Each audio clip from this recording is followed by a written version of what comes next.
While investors scramble around the uncertainty of tariffs, JP Morgan's CEO says their biggest concern might not be trade at all. Not that trade is okay, but it's not his number one issue.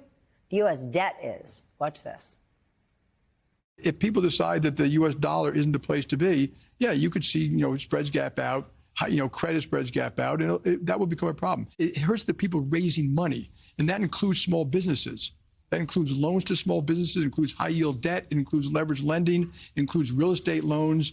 That's why you should worry about volatility in the bond markets. Okay, so I want to take a second to explain something.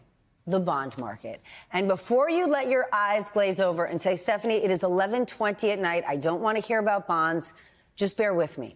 Because if there is any guardrail that might convince President Trump to back off some of his more extreme economic policies, it is the almighty bond market. So I think it makes sense to give it a bit more attention tonight. When you hear about bonds, we're talking about U.S. Treasuries, which are widely considered the safest, highest quality place to put your money, which is why countries and investors around the world are so heavily invested in them. And how do they work? Okay, so a bond, it's like a loan where the borrower pays back with interest. That is the yield. And if the lender thinks the borrower is high risk, well, then they demand a higher interest rate. But the U.S. is seen as so safe that the interest rates, those yields, are normally very low. Well, last month, when the House passed a budget bill that could add $3.8 trillion to our debt, guess what bond yields did? They went up. That is the market telling us it is worried that the U.S. is borrowing so much, in large part to pay for tax cuts. And Trump knows how important the bond market is. He acknowledged it back in April when he paused the tariffs. Rising bond yields were one of the main reasons he pressed that 90-day pause.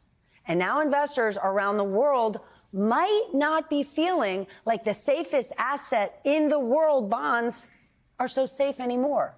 And if right now you are saying, why in the world do I care? Treasury bonds mean nothing to me. Well, higher interest rates for treasuries, especially the 10-year, well, that means you're going to pay more for a mortgage, a car loan, or a business loan. And your credit card debt just got more expensive. So when and if global investors really do potentially lose faith in U.S. Treasuries and the bond market actually cracks, well, then I will be sitting here in this seat with no good news to report.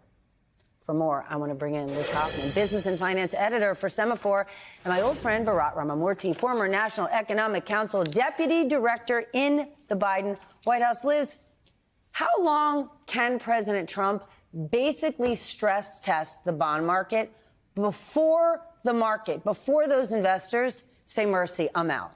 The real question when you talk about is the dollar going to lose its reserve status, is the U.S. Treasury bond not going to be what it used to be, where are they going to go? Right. And, yeah, and I sure. think right now the issue is that there isn't really a compelling alternative. So they freak out and then they come back. And, you're right that was ultimately there was this talk about this Trump put. Right. If the market's going to go down so much that he's going to have to buy back everything he's put out there. People had sort of assumed it was in the stock market and it was like down 5%. And it turns out it was in the bond market. And it was a really, really scary day. You talk to people who've been on Wall Street a long time and they say the last time I was that scared was 2008. Correct. So, look, these things get tested. But, the administration, they push and then they pull back when they feel like they had to. But, Scott Bessent, after the Treasury Secretary, after Moody's downgraded the U.S. debt, he said, who cares? Which is amazing because when Scott Bessent took the job, he said his number one focus was the fiscal cliff. He was panicked over debt and deficits. He thought Joe Biden was public enemy number one for ballooning our deficit. And here we are with Trump's big, beautiful bill, potentially adding $3.8 trillion.